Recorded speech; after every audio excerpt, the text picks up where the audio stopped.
অন্যান্য বছর সিটি সেন্টারের সামনে মায়ের গমন অনুষ্ঠান হলেও এবার অনুষ্ঠানের জায়গা পরিবর্তন হতে পারে।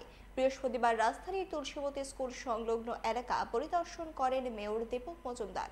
সঙ্গে ছিলেন তথ্য ও সংস্কৃতি দপ্তরের সচিব প্রদীপ কুমার চক্রবর্তী, জেলাশাসক ডক্টর বিশাল কুমার, কমিশনার শৈলেশ কুমার যাদব প্রমুখ। তারা সমস্ত বিষয়ের খোঁজ খবর নেন। তবে আগামী 22 সেপ্টেম্বর বৈঠকে চূড়ান্ত সিদ্ধান্ত হবে বলে জানান সচিব প্রদীপ কুমার চক্রবর্তী।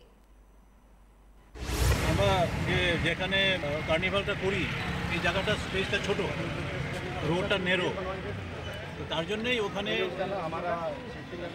সিদ্ধান্ত হয়েছিল মিটিংয়ে যে অল্টারনেটিভ জায়গা একটা দেখার জন্য। তুলসীবতী এই স্কোয়ারে আমরা দেখেছি জায়গাটা স্পেশিয়াস আছে।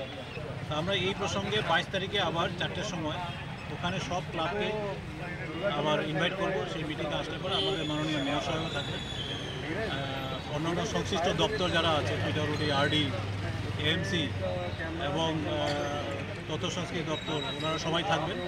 থেকে আমরা এই যে অ্যাকসেপ্টেবল যেটা প্রপোজিশন এটা আমরা জানিয়ে দেবো।